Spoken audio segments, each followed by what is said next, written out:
Welcome to our keynote event on Rethinking EU agricultural subsidies. I am delighted to welcome Julia Klöckner, German Federal Minister of Food and Agriculture. Thank you for being here today. We are looking forward to an insightful speech, and as this event only lasts 30 minutes, we'll pose questions from the audience right after Mrs. Klöckner's keynote. So please feel free to use the Q&A function for that. Mrs. Klöckner, over to you. So thanks a lot, and a lot of greetings from Germany, from Berlin. I'm in my ministry, it's near the Brandenburger Gate, and dear Ms. Hagemann and dear students, and hello everyone, I'm sending you my very best wishes to London. When we are talking about European agricultural policy, we are first and foremost talking about one thing: safeguarding food security for 450 million consumers. A number that is almost, I would say, impossible to imagine. It seems equally hard to imagine that 10 million agricultural holdings farm an area of 156 million hectares of land across the European Union, and for the purpose of food production. Yet EU agriculture fulfills many other tasks, not only food production. It is, for example, an important global producer of, for example, crops. In the 2018 harvesting year, the holdings of the EU 27 member states produced 274 million tons of cereals. This corresponds to about 13% of the global production. And the European Union is also an important, you know that, exporter of milk and meat, of basic foodstuffs that cannot be produced in sufficient quantities elsewhere. And dear all, this is why I do not like to use the term of agricultural subsidies. At least not if it is meant to refer to government funding for which only minor services are provided in return. Because the agricultural sector is doing a great job, above all, it has managed to do something that would have been almost unthinkable a few years ago. It has resolved the former conflict between environmental protection and climate action on the one hand, and a productive agricultural economy on the other hand. And today, every farmer knows that we need to manage our natural resources, soil and water, in a sustainable manner in order to guarantee global food security now and, of course, in future. And however, this change in the agricultural sector also means hard work that is far from being completed. Hard work in which we must support the farming community here in the European Union, but also worldwide. And this includes especially the less developed countries. This is one of the reasons why global food supply was the topic of this year's Global Forum for Food and Agriculture, the so-called GFFA. We organize it, I organize it with my ministry here in Berlin. And in the final communique, the agricultural ministers of 76 nations agreed on several key aspects.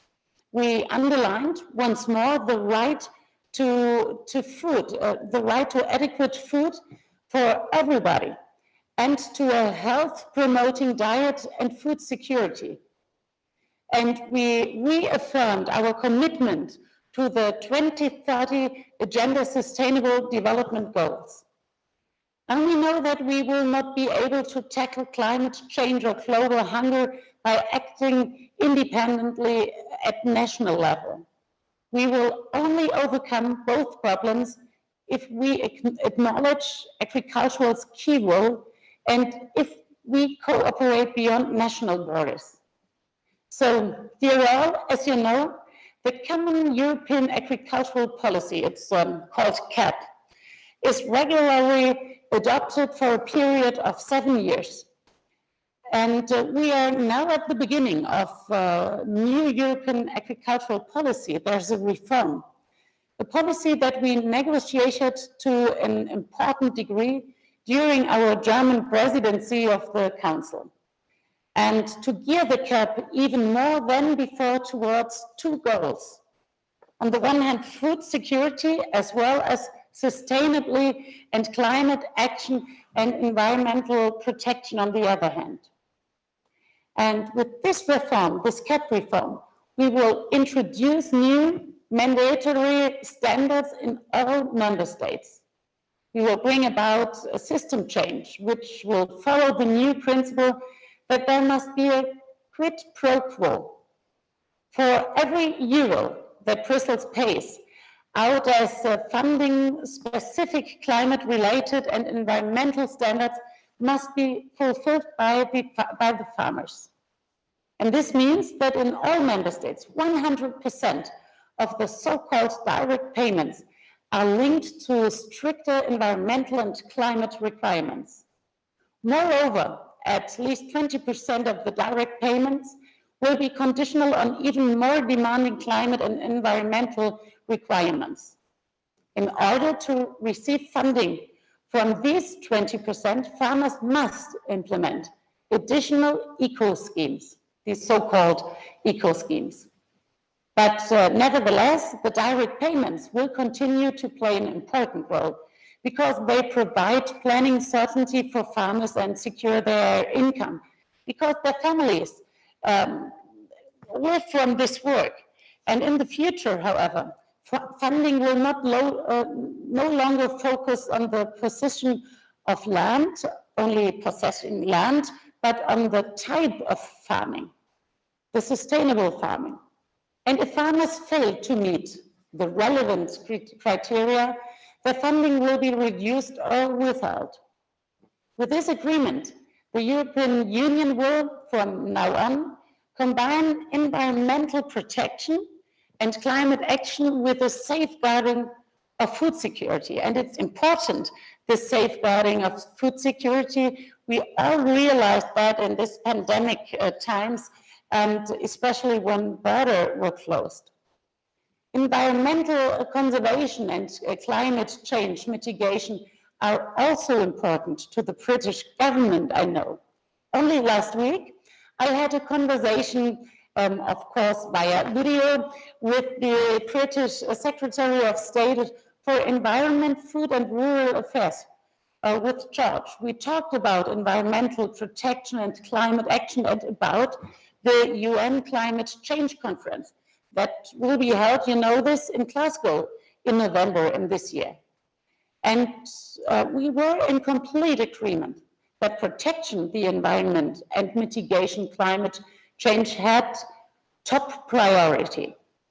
And dear all, the European Union is often accused of disrupting the markets in less developed countries. I know that. This is a discussion, always a discussion, and of promoting poverty and food insecurity in developing countries through European subsidies and cheap exports. I know these arguments, but however, this accusation was disproved years ago because the federal government pushed hard for export refunds to be fully abolished and were successful.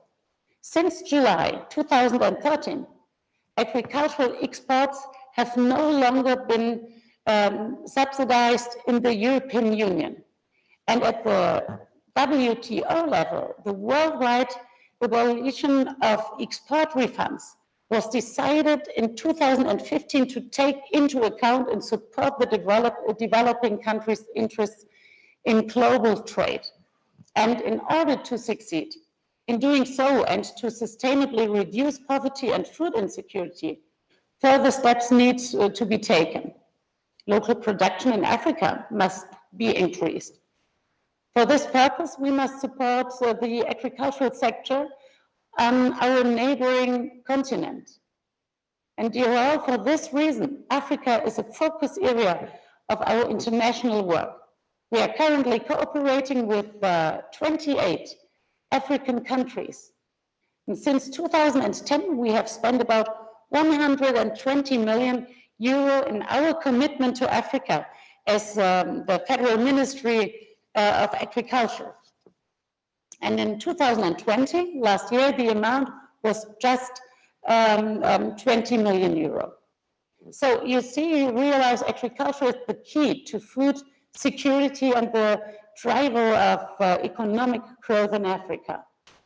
On average, it accounts for 1/3 of the gross domestic product and provides employment for 2/3 of the population. We therefore support our African partners in developing a site-adapted, sustainable and economically sound agricultural sector. The key objective is ensuring sufficient and balanced nutrition, and therefore food losses must be avoided. Such losses may, for example, be due to a lack of infrastructure for food storage and distribution. At the same time, we must protect our climate and our natural resources, our soil and our water. Otherwise, you know that we would deprive agriculture of its own foundations. The agricultural sector's resilience is another important point. Especially during the pandemic, I mentioned that the strategic importance of the agricultural sector has once again become evident. We must therefore support, I think, the agricultural sector so that we will also be able to overcome future crises. And yes, how can we achieve this? Through expert agricultural dialogues that we conduct on site. One example, in Ethiopia, we provide targeted advice on agricultural policy and economy issues to political decision makers and experts organizations. But we also offer training courses and make available know-how from our field of competence to help develop the local agricultural industry. We promote practical research on soil and plant health, biodiversity and animal genetics, and on the so-called One Health, a topic that is currently the focus of attention, and rightly so. Human, animal, and environmental health must always be considered together. And this is what the coronavirus has shown us. Dear world, you have chosen the motto, New Beginnings, for your symposium. And it is our aim to pave the way for new beginnings in European policy with this symposium. I can only support you in your plans, because no matter what challenges our countries are facing, the pandemic, the climate change, global hunger, it should be clear to all of us that no country will be able to solve these problems alone. This will only be possible if we work together in Europe and worldwide. For this reason, among others, I hope that our relations with the United Kingdom will be marked by continuity. And I wish you a successful new start after Brexit. And all the best for your symposium. Thank you. Thank you very much, Mrs. Klöckner. That was a very insightful speech. And we have a few questions from our audience, which we are going to dive right into. Was Elise from the University of Oxford is asking, what are the current plans for a successful move away from excessive meat consumption and towards a climate-friendly policy in the EU that also treats animals much better? The consumption of meat, this was your question, if I got it right. Yes. So the consumption of meat changed. And we see in Germany, we realize, so I cannot speak for each country, but in Germany, the animal livestock is reduced, and we have 1% of vegans, 1% of vegans, 5% of vegetarians, and the rest is eating meat, yes, but half of them call themselves as flexitarian. Perhaps you know or you heard this this word. Flexitarian, not eating everyday meat, but if you feel it like this. And my topic is to improve animal livestock, more animal welfare with more space in the stables with through the whole life of an animal. And this costs much more money, of course, for the farmers. And there's a consumer cap. Because a lot of consumers telling us, yes, we want to pay more for animal welfare, but we know in Germany, they love the discounter. So it's always reduce, and it's not possible to include more animal welfare when it's only a question of cents, not of euros, cents. And so we want I do support the farmers with a lot of money, because we support to build new stables, more animal welfare orientated stables.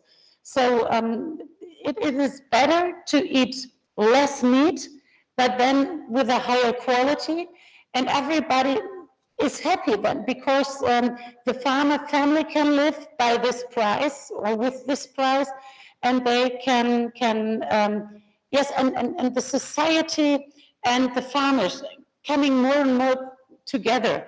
And this is a long way, and we want to achieve animal welfare label, also on the European standard. And we proposed it in our German presidency, and I'm really happy that the European Union is ready for that, and now we're developing this label in order to show the consumers which meat it's worth to pay more for it.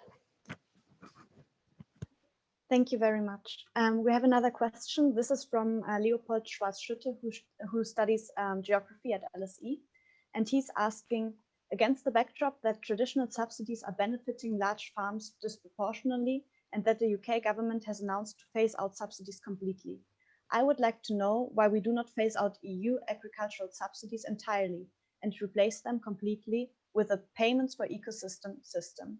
He says that this would increase our farmers' productivity and incentivize a sustainable way of farming in areas where our farmers actually have a comparative advantage in the world's market.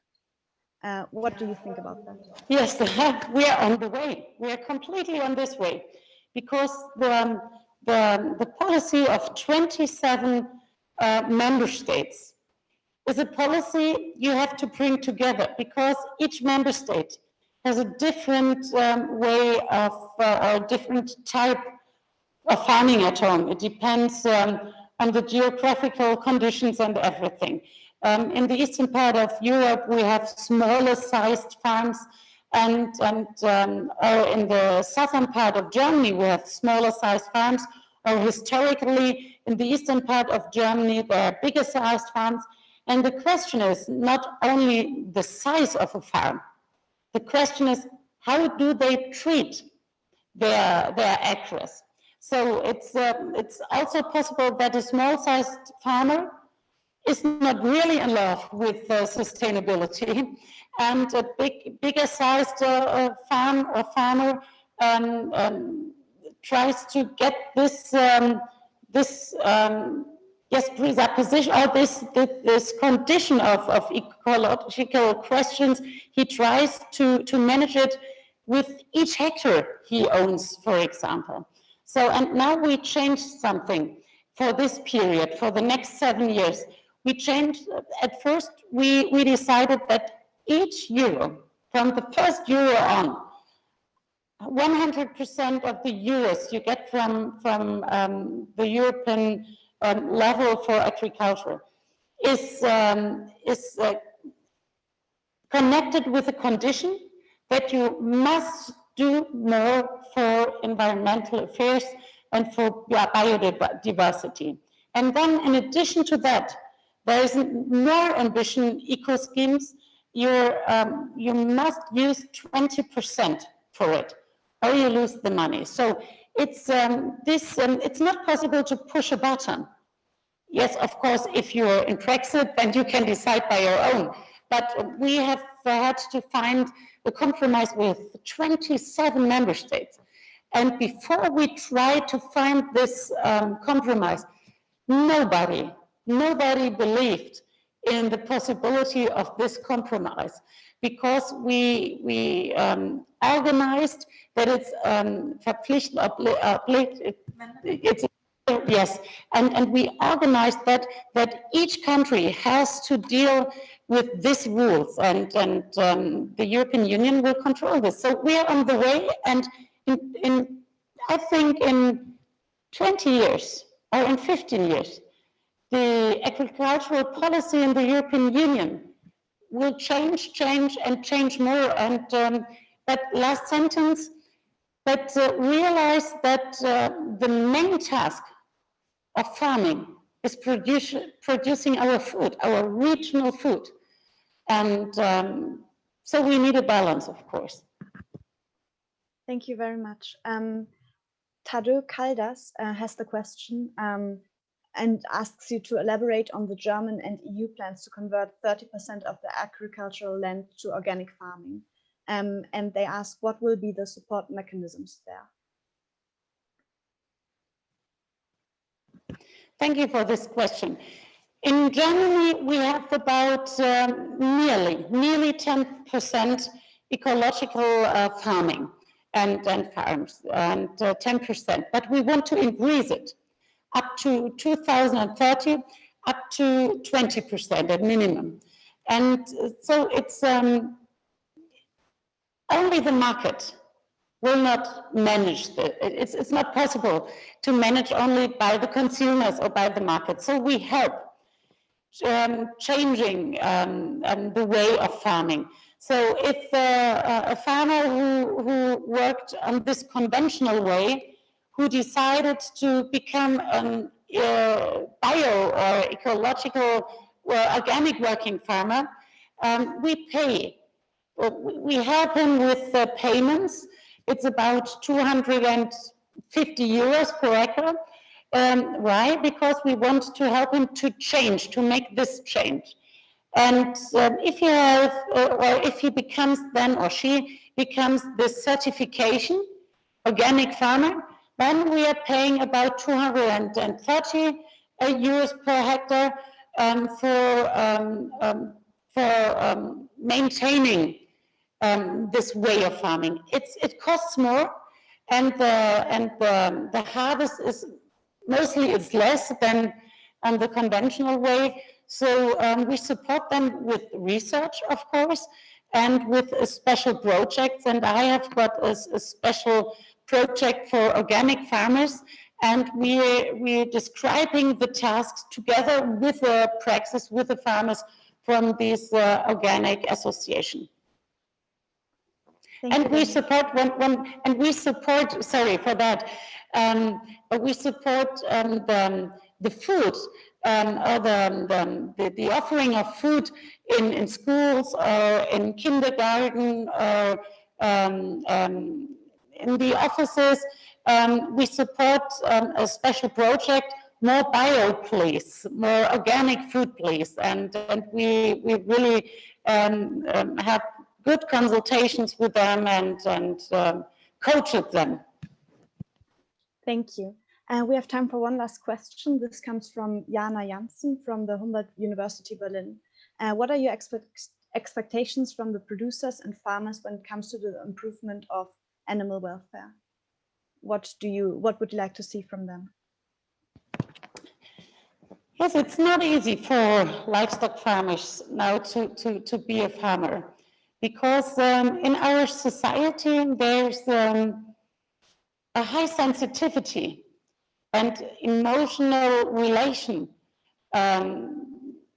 concerning these the animal topics, the animal welfare, and if a farmer doesn't treat his animals well, it's reported about that. You read a lot about that. You see it in television, and the problem is that a lot of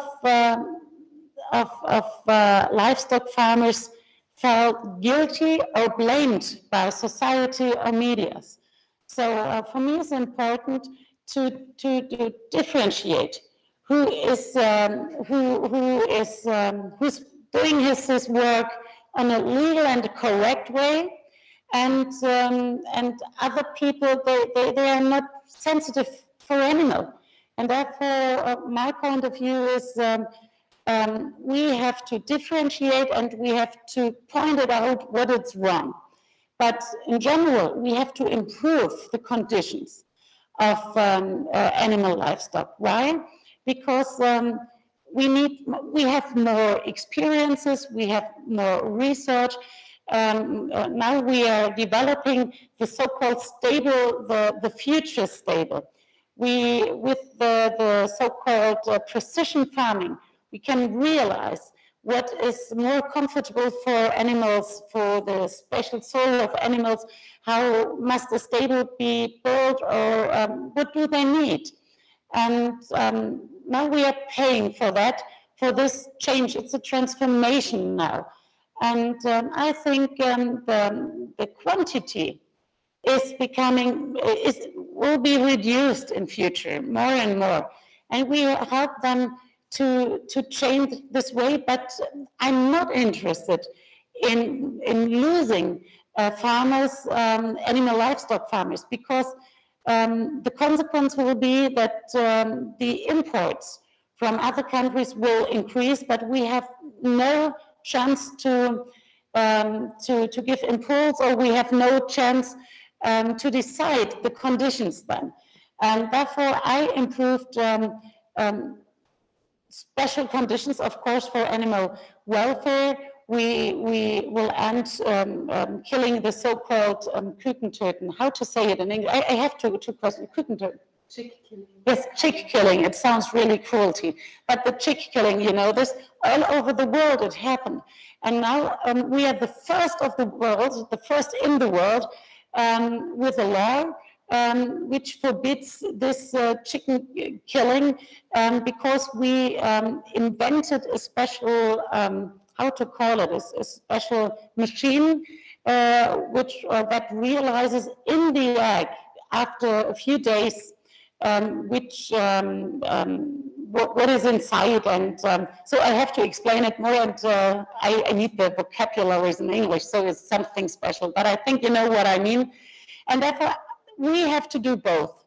We have to improve the standards for animal welfare, and we have to help the farmers to be able to change this and to develop their farms in order to have an ecological, an economically, and a social balance. That's really important.